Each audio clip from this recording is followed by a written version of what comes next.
Video में जो वो कुछ भी बताया गया मैं जेमिनी से पूछ रहा हूँ, ठीक है। जेमिनी से दोबारा से पूछता हूँ। ये मुझे बताओ कि 256 में क्या बताया गया संविधान में।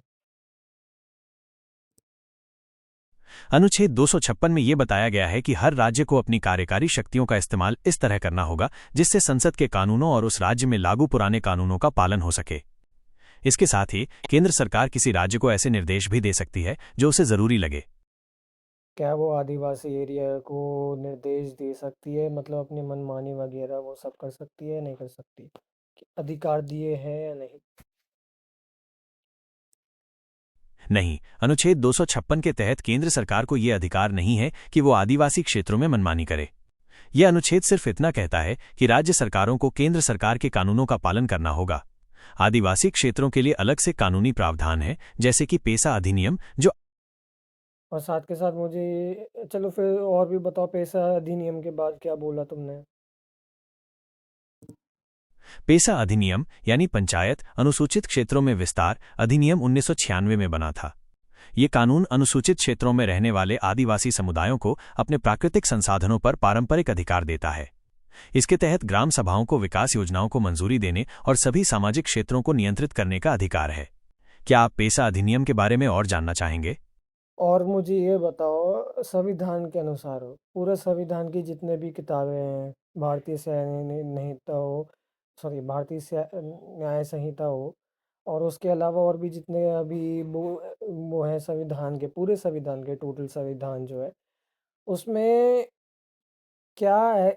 केंद्र सरकार और राज्य सरकार को अधिकार है कि वहाँ जाके प्रशासन के साथ आदिवासी एरिया में प्रशासन के साथ मिल करके आदिवासियों को हटा करके उनकी ज़मीन लेकर के कुछ भी कर लिया जाए बिना आदिवासी की सहमति माने।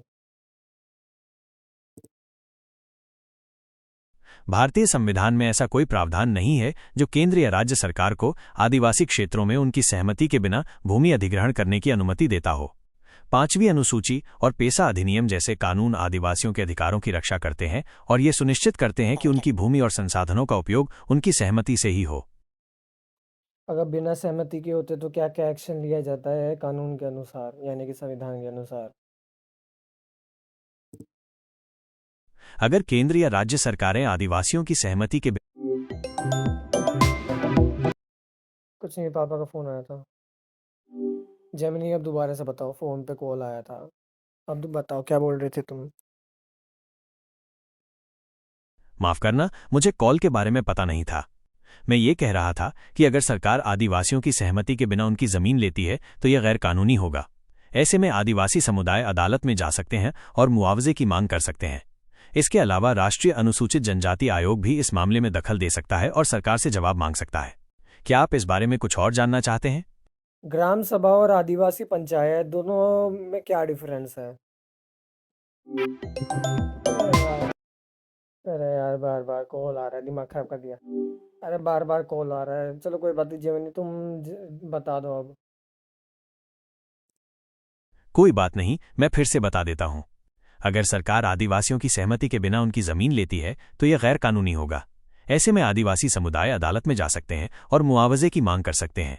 इसके अलावा राष्ट्रीय अनुसूचित जनजाति आयोग भी इस मामले में दखल दे सकता है और सरकार से जवाब मांग सकता है। क्या आप इस बारे में कुछ और जानना चाहते हैं? अगर यदि आदिवासी के साथ ये सब अरे अरे यार दिमाग खराब कर दिया साला, बाप मूर्ति पूजा के ना, इसलिए दिमाग खराब करता है। तो मतलब ये है कि अगर यदि आदिवासी अगर अपनी जमीन के लिए लड़ाई लड़ता है, यानी कि केंद्र सरकार और राज्य सरकार की बात नहीं मानता है, तो ये मतलब ये है कि आदिवासी के ऊपर के इलाके पे अगर केंद्र सरकार राज्य सरकार मनमानी या किसी भी तरह से बिना आदिवासी की सहमति मांगे कुछ भी करने के लिए तैयार है। क्षमा करें, मुझे ये समझ नहीं आया। क्या